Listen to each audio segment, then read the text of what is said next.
It's not the sexiest headline in the world, but so far things with Bitcoin seem to be going relatively well in Japan, according to a Bank of Japan BOD Director General, with increasing calls from world leaders to unite and devise a global regulatory regime for cryptocurrencies. Japan has taken a strikingly different approach. Also read, Tezos Swiss Foundation Concept is old, Inflexible and Stupid. Bank of Japan goes it alone. Bank of Japan, Director General of Payment and Settlements, Hiromi Yamaoka, explained, there's undoubtedly growing interest among global policymakers on how to deal with cryptocurrencies.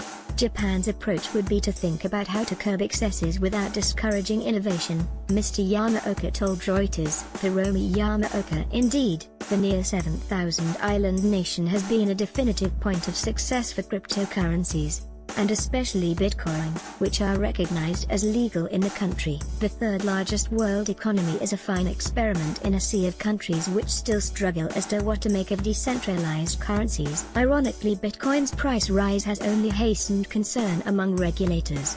Pretty much weekly, if not daily, there are calls from one corner or another of the globe to severely restrict, if not outright ban, digital assets. For Japan, the watchword seems to be caution, but erring on the side of allowing these new forms of money to first flourish. And Japan is doing this in an increasing air of fellow first world countries looking for global regulation. So far, so good, the Director General continued. It's uncertain whether global cooperation would mean global regulation. It may mean sharing a common view on the risks involved in cryptocurrency trading and seeking to send out a common message. Global harmonization may not necessarily mean global regulation, he noted.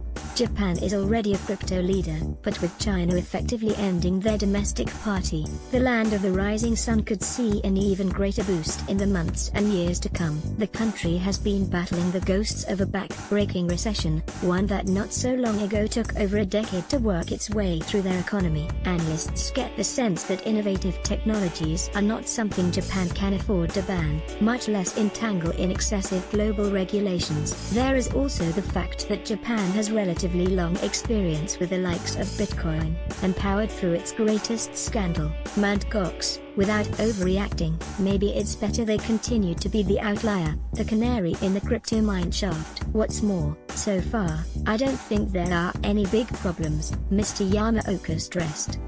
But we need to look carefully. If the exposures turn out to be huge, we may need to follow up and work to maintain financial stability together with the Financial Services Agency. For now, he suggested cryptocurrencies pose little threat, as Bitcoin isn't used in many transactions relative to the overall economy. Their not being a disruptive payment or settlement force, for now, has allowed Japanese regulators to take a wait-and-see approach. Do you think Japan is taking the right approach to Bitcoin? Let us know in the comments section below. Images courtesy of Pixabay, Doge. Not up to date on the news? Listen to This Week in Bitcoin, a podcast updated each